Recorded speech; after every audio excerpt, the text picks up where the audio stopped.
सूरा अन-निसा आयत 119 के अंदर बयान होता है कि शैतान ने जब आदम अलैहिस्सलाम से हसद की वजह से इन्हें सजदा करने से इनकार किया तो अल्लाह की बारगाह के अंदर वो जलील होकर वहां से निकाल दिया गया और जाते जाते इसने अल्लाह को ये चैलेंज किया कि मेरा वादा है कि मैं इस इंसानी नस्ल को क़यामत तक गुमराह करता रहूंगा, इसे उम्मीदें दिलाता रहूंगा और ये सिखाता रहूंगा कि जानवरों के कान चीरते रहें। ये भी कहता रहूंगा कि वो खुदा की बनाई हुई सूरतों को बदलते रहें। और जिस शख्स ने खुदा को छोड़कर शैतान को दोस्त बना लिया वो सरियन गुमराही के अंदर या नुकसान के अंदर पड़ गया। कुरान करीम की इस आयत मुबारका के अंदर अल्लाह की बनाई हुई सूरतों यानी इंसानी जिस्म को बदलने और इसके फौरन बाद सीधा शैतान को दोस्त बनाने का मकसद और इसकी लॉजिक यकीनन हमें आज के दौर से पहले बेहतर तौर पर कभी समझ आ ही नहीं सकती थी,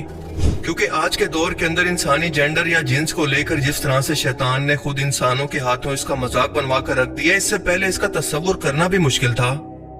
LGBTQ यानी लेस्बियन, गेस, बाइसेक्सुअल, ट्रांसजेंडर और क्यूर्स और पता नहीं क्या क्या, इन सब के बाद भी ये गुमराही का सिलसिला रुकने का नाम नहीं ले रहा बल्कि मुसलसल बढ़ रहा है। अब दुनिया भर में LGBTQ को हकूक देने की तरीकें पुरानी हो चुकी हैं, क्योंकि अब अमेरिका और बरतानिया जैसे सो कॉल्ड तरक्की याफ्ता और सिविलाइज मुल्कों के अंदर ये बहस चल रही है कि हर शख्स को वही शनाख्त और वही जेंडर कानूनी तौर पर दिया जाए जो कि वो खुद को महसूस करता है। मिसाल के तौर पर अगर ये शख्स कहता है कि मैं इन पहले से मौजूद तमाम जेंडर में से खुद को कोई भी महसूस नहीं करता, बल्कि मुझे लगता है कि मैं कुत्ता हूँ, मेरे अंदर कुत्ते वाली फीलिंग्स हैं, लिहाजा आज के बाद मुझे कुत्ते के नाम से लिखा और पुकारा जाए, जिस पर कानूनी तौर पर कोई सवाल नहीं कर सकता, जिसके बाद इसे कानूनी तौर पर इस मुल्क के अंदर वो तमाम हकूक हासिल होंगे जो कि यहाँ के कुत्तों को हासिल हैं। लोग इसे पालतू जानवर की तरह कानूनी तौर पर घरों पर रख सकते हैं, इसे राह चलते कहीं भी घुसने घूमने की आजादी होगी वगैरह वगैरह। आपको शायद ये सब कुछ सुनकर मजाक लग रहा होगा, पर ये इतना कड़वा सच है और इतना खतरनाक मामला है कि इंसानी नस्ल को आने वाले वक्तों के अंदर तबाह करके रख देगा।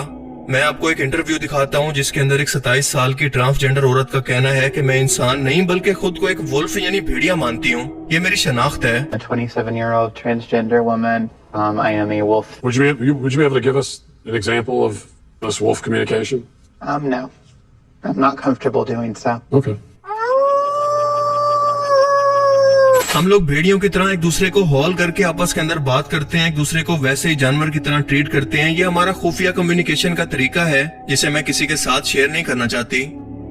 बिल्कुल इसी तरह से एक और इंटरव्यू के अंदर एक औरत का कहना था कि मुझे समझ नहीं आती कि हमारी जनरेशन आखिर कहाँ पर जा रही है, उसे क्या हो गया है, क्योंकि हमारे पास स्कूल के अंदर ऐसे बच्चे आ रहे हैं जो कि खुद को कोई जानवर कहते हैं, मिसाल के तौर पर बिल्ली, और मेरे सवालों के जवाब देने के बजाय वो बदले में म्याऊं म्याऊं करते हैं बजाय इंसानी जबान के अंदर जवाब देने के। लेकिन चाहकर भी मैं इन्हें कुछ भी नहीं कह सकती क्योंकि ये इनकी क्योर आइडेंटिटी या फिर अपने खुद के जेंडर को चूज करने के कानून के खिलाफ है और मुझे कानूनी कार्रवाई का सामना करना पड़ेगा। So now we are seeing kids that are identifying as animals going to school and they are purring instead of answering questions and they meow and the teachers are not allowed to question it because it's considered a queer identity. अब अंदाजा लगाएं कि ये गुमराही आखिर अब किस हद तक जाकर खत्म हो सकती है। ये इंसानियत या इंसानी नस्ल से भला कैसी नफरत है जो कि इसे मुसलसल बिगाड़ कर खुद इंसानों के हाथों इसकी और इसके खालिक की तौहीन करवा रही है, जिस खालिक ने इसे बेहतरीन सूरत के अंदर पैदा किया।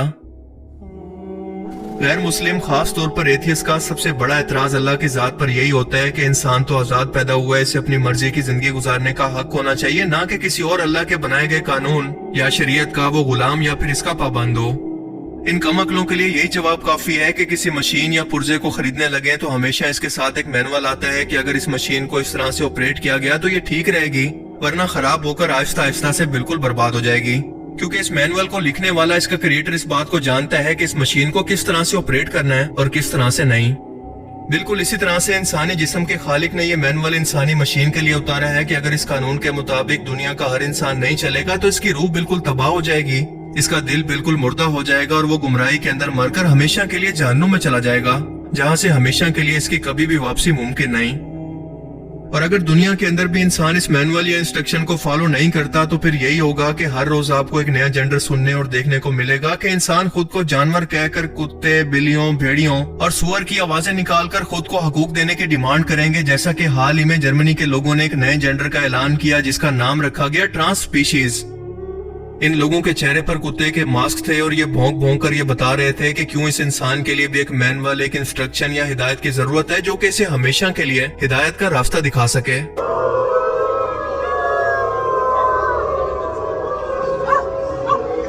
ویسے یہاں پر آوارہ کتوں کو مارنے والی سروس کو ایک بار ضرور فون کر لینا چاہیے تھا۔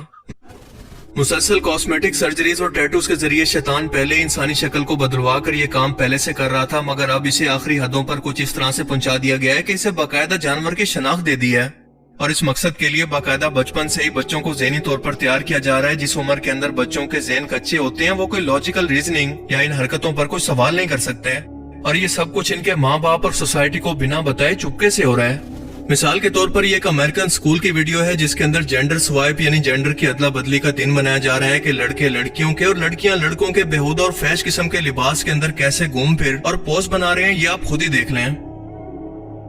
اگر آپ کو لگتا ہے کہ یہ سب کچھ بائی چانس ہو رہا ہے، اس کا شیطانیت یا اس کے ایجنڈا سے کوئی تعلق نہیں، تو ذرا ایک بار پھر سے سوچ لیں، کیونکہ غور کریں کہ پاکستان سمیت دنیا بھر کے اندر اچانک سے شیطانیت کو آخر کیوں اتنے پیسے لگا کر پروموٹ کیا جا رہا ہے کہ ہر films, drama, social media, news, NGOs ہر جگہ پر بس آپ کو آج کل یہی کچھ دیکھنے کو ملے گا۔ مثال کے طور پر وائس آف امریکہ کی ویڈیو کا یہ کلپ دیکھ لیں۔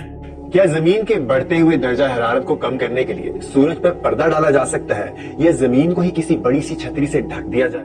یہ لوگ ایسے کریکٹرز کو جان بوجھ کر دکھا کر لوگوں کی مائنڈ پروگرامنگ کر کے ان کو کس چیز کے لیے تیار کرنا چاہتے ہیں، اس کا اندازہ لگانا مشکل نہیں ہے۔ اگر بات یہیں تک ہوتی تو بھی ٹھیک تھا، پر اس کے ساتھ ساتھ باقاعدہ مذہب کو اس کے اندر شامل کر کے خصوصاً اسلام کو موک کیا جاتا ہے، ان کا مذاق بنایا جاتا ہے۔ مثال کے طور پر آپ یہ پوائنٹ ذہن میں رکھیں اور اس کے بعد سنیں اور دیکھیں اس ویڈیو کو۔ Muslims are people and people are queer. زینب کر کے بھی مطلب آپ دیکھیں کہ وہ دین کا بھی کچھ لگ رہا ہے مذاق بنایا جا رہا ہے۔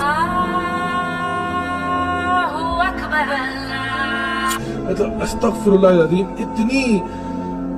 یعنی اوڈیسٹی کیسے یار آپ میں آ سکتی ہے؟ اس کے بعد فیصلہ کریں کہ کیا واقعی شیطانی ایجنڈا اور مذہب کا آپس کے اندر کوئی کنیکشن موجود نہیں ہے۔ پاکستانی اور انٹرنیشنل میڈیا کیسے آپ کو بیوقوف بنا کر قوم لوط کے عمل کو نارملائز کر کے اسے پروموٹ کر رہے ہیں، ذرا اس مثال سے اس کو سمجھ لیں۔ ایک ٹرم ہوتی ہے انٹرسیکس یعنی خواجہ سرا، اور دوسری ہے ٹرانسجینڈر۔ انٹرسیکس ایسے شخص کو کہتے ہیں جو کہ میل یا فیمیل دونوں آرگن کے ساتھ پیدا ہوتا ہے، کسی ایک جینڈر کے اندر فٹ نہیں ہو سکتا، جبکہ ٹرانسجینڈر ایسے شخص کو کہتے ہیں جو کسی ایک جینڈر کے ساتھ پیدا ہوتا ہے اور اپنی فیلنگز کے مطابق اسے بعد میں بدلوا سکتا ہے۔ اسلام میں انٹرسیکس لوگوں پر کوئی اعتراض نہیں کیا گیا، بلکہ انہیں برابری کے حقوق دیے گئے ہیں، جبکہ ٹرانسجینڈر ٹوٹلی حرام ہے، کیونکہ یہ انسان کی جسمانی شیپ کی بجائے صرف اس کی فیلنگز پر ڈیپینڈ کرتا ہے، جو کہ ذہنی سوچ کی پیداوار ہے، اور آپ کی یہ سوچ آپ کے آس پاس کے ماحول کی وجہ سے بھی ہو سکتی ہے، یا پھر برین واشنگ کا نتیجہ بھی۔ یہ ہم جنس پرستی کہلاتی ہے۔ اب پاکستانی میڈیا گیم یہ کرتا ہے کہ جب بھی انٹرسیکس یعنی خواجہ سرا کے حقوق کی بات ہوتی ہے تو یہ لفظ ٹرانسجینڈر استعمال کرتے ہیں، جو کہ ان کی ویڈیو کے ٹائٹل کے اندر موجود ہے، جبکہ اردو ٹائٹل کے اندر خواجہ سرا لکھتے ہیں جیسے ان کے بارے میں بات ہو رہی ہو۔ یہ دو چیزوں کو مکس کر کے عوام کو کنفیوز اور گمراہ کر رہے ہیں اور اس قوم لوط کے عمل کو پروموٹ کر رہے ہیں جس پر اللہ نے اپنا عذاب نازل کیا، اور لوط علیہ السلام نے اپنی اس قوم سے کہا کہ تم نے وہ کام کیا جو کہ تم سے پہلے آج تک کسی نے نہیں کیا، کیونکہ تم اپنی عورتوں کو چھوڑ کر مردوں کے پاس جاتے ہو، تم لوگ تو حد سے بڑھ جانے والے ہو۔ اور پھر حد سے بڑھنے والی اس قوم کو اللہ نے قیامت تک کے انسانوں کے لیے عبرت کا نشان بنا دیا، اور اگر آج کے دور کے اندر بھی ہم اسی طرح سے اس کو سپورٹ کریں گے یا انہی لوگوں میں شامل ہوں گے تو یقیناً اللہ کا عذاب ایک بار پھر سے زیادہ دور نہیں ہے، اور وہ عذاب صرف یہ عمل کرنے والی بستی پر نہیں بلکہ یہ سب دیکھ کر خاموش رہنے والے لوگوں پر بھی آتا ہے، کیونکہ ایسے لوگوں کی ہدایت کی ذمہ داری اللہ تعالیٰ نے اہل علم کو دی ہے، یہ ان کی ذمہ داری اور ان کا فرض ہے۔ اللہ تعالیٰ ہمیں سمجھنے کی اور نیک عمل کرنے کی توفیق عطا فرمائے۔ Thanks for watching this video. اللہ حافظ۔